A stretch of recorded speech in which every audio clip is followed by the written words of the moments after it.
Baada ya Rais Samia kuondoka Tanzania na kuelekea nchini Urusi, basi muda huo Mange Kimambi aliweza kuiposti hii video hapa akiweza kuzungumza kwa kina kwa nini Rais Samia ameondoka Tanzania, ameenda huko alipokwenda. So hii ni story ambayo imevuta taswira nyingine mpya.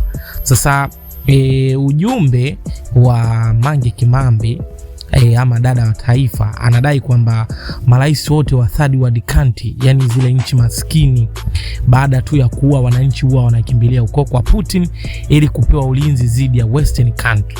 Sasa Samia Suluhu Hassan sio wa kwanza.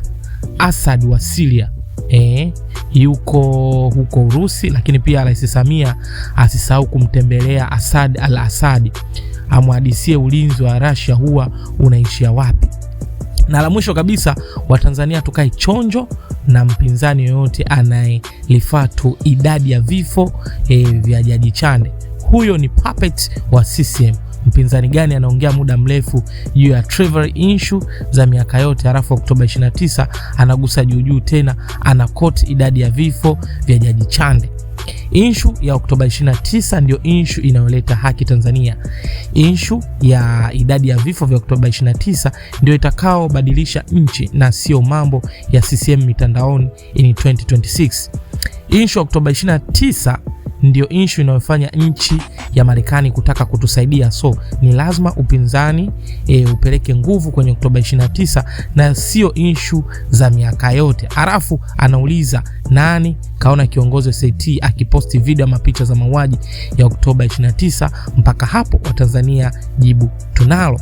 Sasa mimi nisiwe mzungumzaji, msikilize mwenyewe hapa Mange Kimambi, afu drop comment hapo tuambie, je, unaafiki hiki alichokizungumza kuhusu Rais Samia kuondoka nchini? Sasa ni hivi, kama kuna single event, kama kuna tukio ambalo limetokea Tanzania baada ya Oktoba 29 ambalo linatuhakikishia haki wa Tanzania, ambalo linatuhakikishia msaada na mabadiliko na haki kwenye nchi yetu, ni tukio la leo la Samia Suluhu kukimbilia Russia.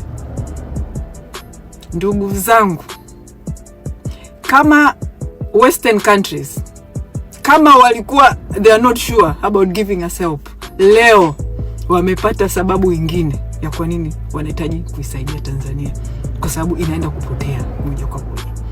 Kama kuna kitu Samia kafanya cha kutusaidia wa Tanzania, ni hii safari ya leo ya kwenda Russia. Yani kama kuna kitu cha kutupa hope, msaada unakuja, ni hii ya leo.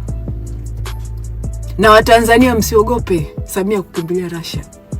Huko Russia anapoenda, kwanza anatakiwa aende akamtembelee na Assad, yule alikuwa rais wa Syria, na kakimbilia huko. Baada ya kuua wananchi wa Syria, Assad naye alienda kutafuta protection ya Russia. Alipewa mpaka wanajeshi wa Russia wakao wanamlinda ili asiguswe na western countries. Leo Assad yuko wapi? Leo Assad yuko Moscow anacheza video games mchana kutu. Na Samia ataishia huko huko. Tuko hapa. So let's keep the fight going. Cha msingi sasa hivi tuendelee kupay attention na hawa wapinzani feki ambao wanajaribu kupunguza ukubwa wa mauaji ya sisi. Mpinzani gani anakaa anasema ripoti ya Jaji Chande sio ya ukweli, anaikataa ripoti, lakini ikija kwa idadi ya vifo anarudi anarefer kwenye ile ripoti ya Jaji Chande.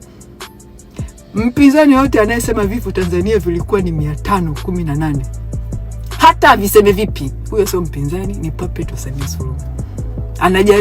Tusikubali